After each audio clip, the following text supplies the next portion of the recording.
Welcome back, fellow yarn whisperers. This is Fallon. I am the whisperer of this channel, and if you're not already and you'd like to, go ahead and hit the subscribe button, ring the notification bell, and you will be notified every time I whisper something new to the channel. I have been absent for over a week, and I apologize for that. My daughter got sick last week, and it was really terrible. She had an ear infection, and it was really bad. So I did not get to put out the videos that I wanted to get put out, but I made an executive decision and decided to combine the last two videos of the July 2019 crochet along. So today, the first thing that I'm going to show you are handles.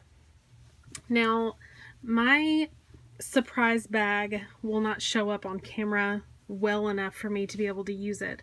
So what I'm doing is showing you another bag that I've made recently using, it's not a surprise bag, but it is just a basic bag, and I chose to do a basic set of handles. And the way that I made this almost totally flush is that whenever I went around the bag, I crocheted up, I chained up, reattached it here, and went around. And then I took off the yarn. I went ahead and snipped my yarn, and I joined it again on the inside so that I could build up this inner layer. That way there wasn't this, it wasn't deep, like it wouldn't have had that extra row, and this over here on the side would have been way more raised than what's in between the handles. I wanted it to be fairly uniform, and so that's what I did with my surprise bag. But I want you to get very creative with this. Everybody has that one purse that is just perfect, and when you think about the perfect purse, your perfect handbag, there's a handle that it just fits you. I've got certain purses that when I throw them over my shoulder, they sit on me perfectly. So what I chose to do when I made the handles for my surprise bag was to grab a purse that was store-bought, and I loved the length of the handles. It hit me just right underneath my arm. It laid on my hip exactly where I wanted it to lay, and I think a lot of that had to do with the straps that I was slinging over my shoulders. So I measured the straps, gave myself a little bit of allowance because the yarn is going to stretch just a little bit, and I went for a handle. Woo, obligatory camera bump. I went for a handle that was basically the same length, the same width, the same size, and you guys can get a different, you guys can do whatever kind of handle that you want. Another handle that I thought about making, and I think that I'm going to incorporate it in the Harry Potter surprise bag once I finally complete that one, is to make the handle separate and it be a large braided piece, kind of like that necklace that I showed you all that I made on camera with some of the, what is this stuff called? The Darn Good yarn box that I had. But make a large thick braid and then attach it. And then this is not, I'm not having to force this to be flush. It will just automatically be flush.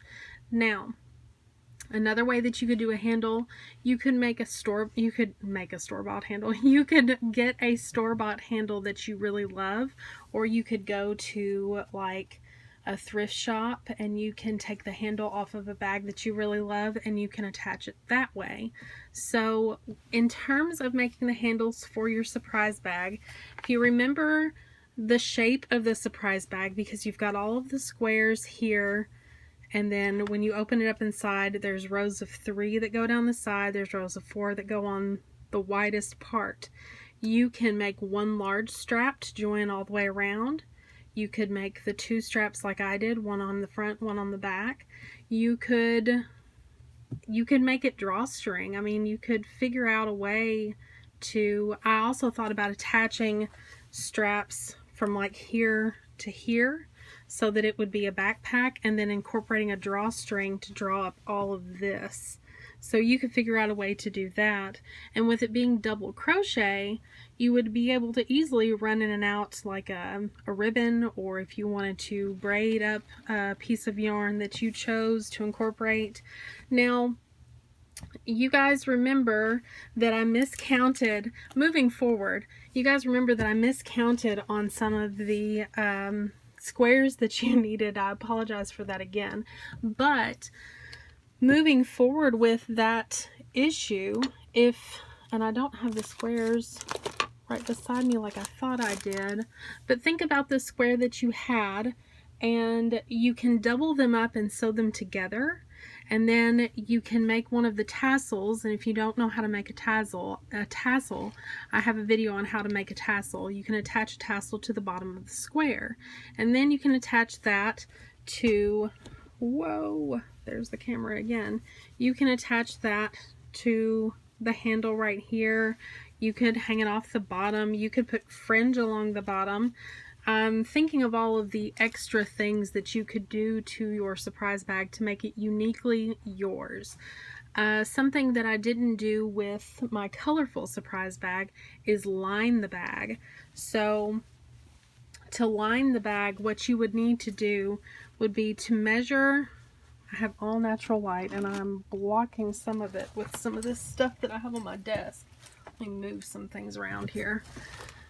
So you would need to measure the bottom of your bag, and you would want to cut a portion of fabric that will fit the bottom of the bag. Then you'll want to measure around the bag and cut your fabric to match around the bag, and then you can actually sew it directly to the bag. Now, I've never personally sewn with a sewing machine fabric to a crocheted piece, but I also don't have a sewing machine, so that might be why. But I think that it would work if you did it by hand, and then you could be very specific and precise as to where you put each stitch along the way. Pick a color thread that isn't going to, I don't know, unless it's something that you want to have done, to stick out on this side and on the inside to match all of the things that you're doing with your bag. Now, I've got all these videos about how to do simple little things like the tassel and pom-pom and the curly cues that I did. You can hang all of those off as decorations for your bag. You can... oh, going back to the strap, this is another thing that I thought would be really neat to do, is to make the straps super duper long and then be able to tie a knot in that strap. Now this strap is not long enough to do that, but to give you an idea of what it would look like, I've always liked the way that a knotted strap looks. Like if somebody has a leather bag and knot that at the top, and this is the portion that sits on your shoulder, which that would make this one really short. But anyway, those are my thoughts on how to decorate the bag, how to do the straps for the bag. If you wanted to put a liner in the bag, you are certainly welcome to do that. I think it would look neat to add some fringe along the way. If you wanted to add some fringe throughout or just fringe along the sides, get really creative and think about all the things that you could do to make the surprise bag your bag, a bag that you would really enjoy to pack around, because that's what the surprise bag is all about. By the way, check out this bag.